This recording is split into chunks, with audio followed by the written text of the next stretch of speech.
Good morning, and today we're going to start our process of rendering pork fat down to lard.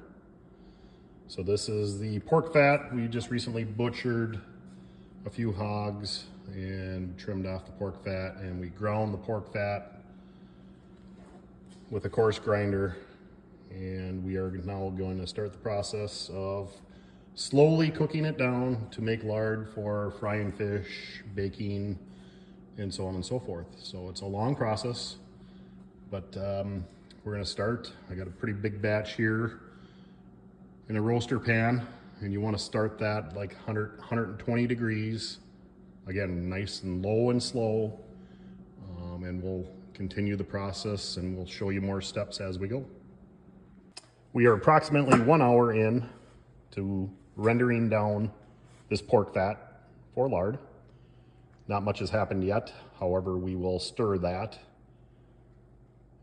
and then wait again for maybe another half an hour, and keep rendering this down. When I was younger, we actually used to keep the leaf fat or kidney fat, the fat that was right around the kidney, separately and render that down separately. That was typically used for pie crust and such as that. And then the rest of the lard was rendered down for frying and other bakings. We are a couple hours into rendering this lard, and we can start seeing some liquid now starting to form. We'll be able to start pulling some of that out here shortly and run it through a strainer and some cheesecloth to get the very, very pure and white lard that we are looking for. Again, that's part of the process of being extremely slow and low temp cooking. A little higher temps, little pieces of meat that are still in this lard will burn and kind of give you that brownish look to the lard and give you kind of that smell, kind of like a burnt smell to the lard. So that's the key of low and slow. Roaster like this will take the better part of the day to render down, so just keep that in mind. We have just taken our first little bit of lard out of the pan. This has not been strained yet, so you can see those fine little particles down there. We'll definitely strain that out to get that pure white lard that we are looking for. A little tip in the roaster, kind of keep your corners down a little bit.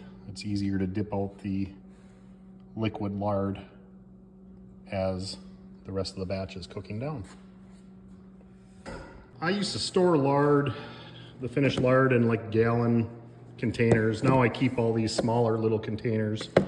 Lard at room temperature, as long as it's kept out of sunlight, will keep good for 3-4 months easily at room temperature, easily up to a year in the refrigerator.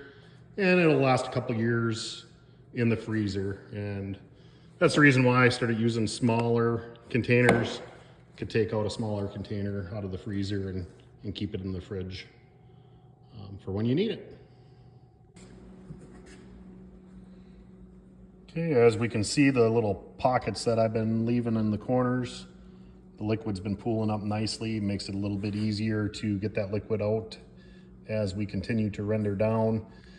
Every time I'm looking at this is probably about every half an hour, and I am taking out the liquid and then stirring.